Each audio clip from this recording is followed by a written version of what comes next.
ጉሙዝ ድርጅት አመራሮች አሉ። መኩሪያ አለ፣ አባ ሙሳ አለ፣ ዋና አዛዥ ናቸው። ወንድም ጥበቡ አለ፣ የግንኙነት ኃላፊ ነው። እነሱ ወታደራዊ አመራሮች አሉ። የሱ ሻለቃ ዝናቡና ሌሎች አመራሮች ደግሞ ከአማራው ፋኖ በኩል እንደምታያቸው ነው ያሉ። ቅድም ልናነሳላችሁ እንደሞከርነው ጠላት ሁለት ነገር ነው ሲሰራ የኖረው በዋናነት ማለት ይቻላል።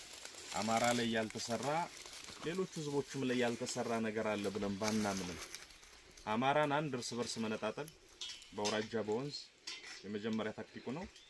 ቀጥሎ ደግሞ ከሌሎች ኢትዮጵያውያን መነጠል የጠላት ሌላኛው ስልቱ ነው። ባለፉት 70 እና 80 ዓመታት በትንሹ አማራን የነቃ ሁሉ እንዲጠላው ንቃቱ ንቃት ከሆነ የተደራጀ ሁሉ እንዲጠላው ጠልቶት ብቻ ሳይሆን እንዲገለው ጭምር ነው ሲሰራ የኖረው። በዚህ ምክንያት ብዙ ውድመቶች፣ ብዙ ኪሳራዎች፣ የታሪክ ገጾች ሊሸከሙ የማይችላቸው ግፎች በሙሉ ተፈጽመዋል።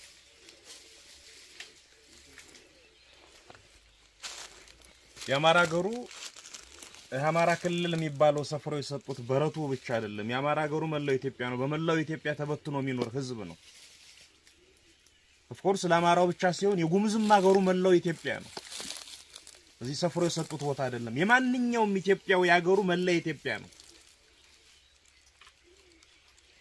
ያሆኖ እያለ በየደረሰበት አማራ እርስ በርሱም እንዲጣላ ካጠገቡት ካሉትም ጋር እንዲጣላ ሲደረግ ስለከረመ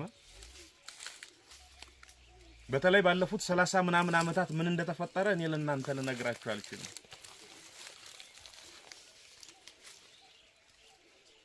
ብዙ ጉሙዝ ሞቷል፣ ብዙ አማራ ሞቷል፣ ብዙ ግፍ ተፈጽሟል፣ ብዙ ነገር ሆኗል። በነባር ማህበረሰባዊ እሴት መሰረት በሽምግልና ችግሮች ሊፈቱ እንኳን የተሞከሩ ቀን በማግስቱ ሌላ የጥልና የጸብ ዱላ እንዲያቀበሉ ጠላቶቻችን እርስ በርስ ሲያጋድሉን ነው የኖሩት። በዚህ ዘመን ደግሞ እሱ አይሰራም። ይህ ትውልድ ይህ ትግል ውስጥ ያለ ትውልድ ዛሬንም የምንሻገረው መጪውንም ዘመን የምንኖርበት ከወትሮ በተለየ አኳን መራመድ ስንችል ነው ብሎ ያምናል። የቂምን ግድግዳ ይሰብራል፣ ጥላቻን ይጸየፋል፣ ክፋትን መጠላለፍን ይጸየፋል።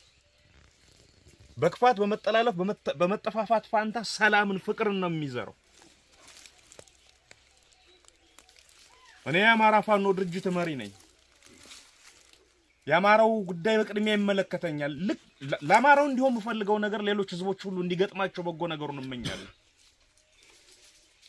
የአማራን ትግል የሚመራ ድርጅት ስለመመራ እኔ ለአማራው እንጂ ለጉሙዙ ምን አገባኝ ልል አልችልም። አይገባም። ኦሮሞው፣ የትግሬው፣ የጉራጌው፣ የጋምቤላው፣ የሃዲያው፣ ሶማሌው ጉዳይ አይመለከተኝም። የአፋሩ ጉዳይ አያገባኝም ልል አልችልም። ይመለከተኛል። ስለዚህ በዚህ በእኛ ዘመን በዚህ ትግል ላይ ባለው ትውልድ ዘመን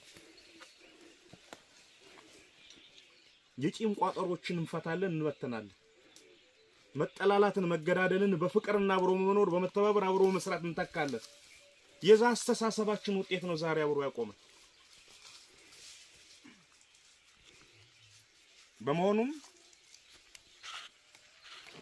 በዚህ ቀጠና ጉሙዝና አማራ አብረው ይኖራሉ። ሽናሻና አማራ አብረው ይኖራሉ። በርታና አማራ አብረው ይኖራሉ። ልዩ ልዩ ወገኖች አብረው ይኖራሉ። በእነዚህ ወገኖች መካከል በተለያየ ጊዜ በወፍራሙም በቀጭኑም እልቂትን የወለዱ ግጭቶች ጭምር ተፈጥረዋል። እሱ ማብቃት አለበት። በፍጹም እንዲሆን አንፈቅድ። እዚህ የቆምንበት መሬት ላይ አማራና ጉሙዝ አብረው መኖር እንዳይችሉ መሬቱ ጠባቸው ነው አይደለም። ክፋት ነው መሬቱን ያጠበበው። ተንኮል፣ የፖለቲካ ሻጥር፣ ሰይጣናዊ ፖለቲካ ነው መሬቱን ያጠበበው እንጂ መሬቱ ሁሉም አለው። አይደለም ለጉሙዝና ለአማራው፣ አይደለም ለሽናሻና ለአማራው፣ አይደለም ለበርታው ለሌሎች ህዝቦችና ለአማራው፣ ከሌላም ዓለም ሌሎችን መጥቶ ጎትቶ ተሸክሞ መኖር የሚያስችል አቅም አለው መሬቱ። ድዊ የፖለቲካ አስተሳሰብ ነው መሬቱን የሚያጠብብ አብረን እንዳንኖር የሚከለክለን በፍቅር እንዳይመሽ እንዳይነጋልን ሲከለክለን ይኖር። ስለዚህ ይህ የሰላም የፍቅር መንፈስ መሬት ላይ እንዳይዘራና እንዳይበቅል የሚከላከል ጀን ወስዳል። ምንም ነገር በቀን ይፈጠር ለሚመለከተው ሪፖርት እያደረጋችሁ ይሄን ነገር አስተካክለን መስመር ያስያዝን ነው የምንሄድ የሚሆን።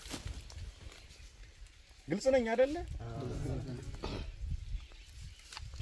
አንድ ወር ከምናምን በዚሁ ከበላያ ጀምሮ ባለው ቀጠና ስንንቀሳቀስ ቆይተናል። ብዙ የተሰበሩ መንፈሶችን አይተናል። ብዙ መጥፎ አሻራዎችን አይተናል። እሱ በከፊል ሳይሆን ሙሉ በሙሉ መቀየር አለበት። አማራ በየቦታው ሙቷል፣ በየቦታው ወድቆ ቀርቷል። የጉምዝ ሰፈሮች በየሰፈሩ ተቃጥለዋል።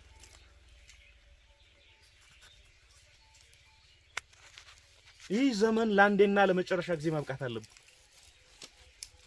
ኑ ከአማራ ማህበረሰብ ጋር መነጋገር አለባችሁ ስንላቸው መሪዎች ሁለቴ እንኳን አላሰቡም፣ ተከትለው ነው የመጡ። የሽማግሌ ተወካዮች ተከትለው ነው የመጡ። ነገ ብድግ ብላችሁ እናንተ ሄዳችሁ ከጉምዙ ጋር መነገድ፣ ከጉምዙ ጋር መስራት፣ ከጉምዙ ጋር መኖር መጀመር አለባችሁ። እናንተ አማራ ወገኖች ሆይ ውጡና ከጉምዙ ጋር ተወያዩ። ውጡና በገበያ ተገበያዩ። ተመካከሩ፣ ስሩ፣ አብራችሁ ዋሉ፣ አብራችሁ ደሩ። መከራን ደስታን ተጋሩ። አዲስ እኮ አይደለም። በዚህ መልኩ እኮ ተኖሮ ይታወቃል አይደል እንዴ? ምንድነው ታዲያ የሆነው? አሁን የገባ መጥፎ የፖለቲካ ድዊና ጋኔን አለ። እሱን ነው የምናስወጣው። የሚወጣው ደግሞ እንዲህ ነው፣ ሌላ ነገር አይፈልግም። የሚወጣው በመገናኘት በመምከር ነው፣ በሌላ መንገድ አይደለም። አንድ ሰፈር እያየን ነበር። አቡልታ የሚባል የጉምዝ ሰፈር በቀን ከ10 እስከ 20 ህፃናት ይሞታሉ ህክምና አጥተው። ለምንድነው ህክምና ያጡት? ታጣቂዎችን ትደግፋላችሁ በሚል የአብይ አህመድ ስርዓት ከተማ ገብተው ፓራሴታሞል እንኳን እንዳይገዙ ከልክሏቸዋል።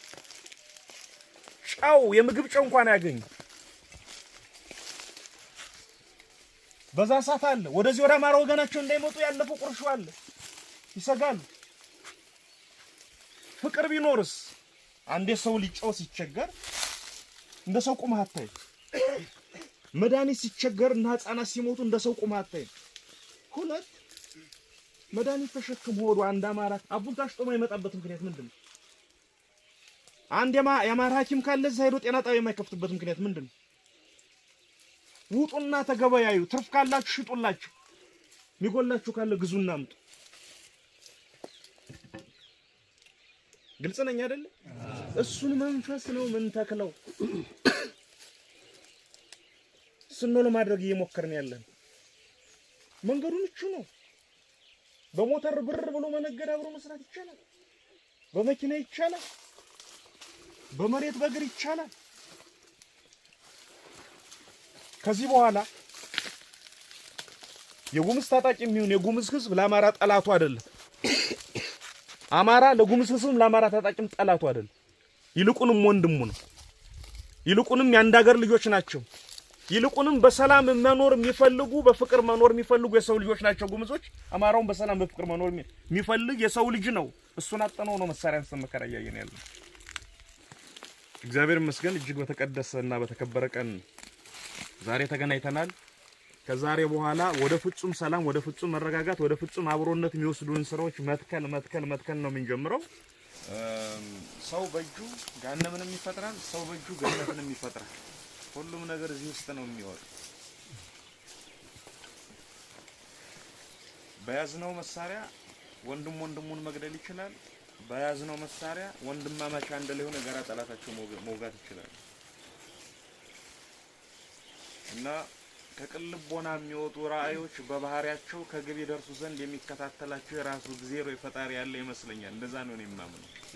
በበጎ ምኞት ዛሬም ፈጥረናል። ይሄ እንዲሆን በበጎ ልብ መከተል ያስፈልጋል። ሁላችንም ያን በጎ ልብ መድኃኒዓለም እንዲሰጠን እንለምናለን። ደስ የሚል ቀን ነበር። እግዚአብሔር የተመሰገነ ይሁን። ጨርሰናል።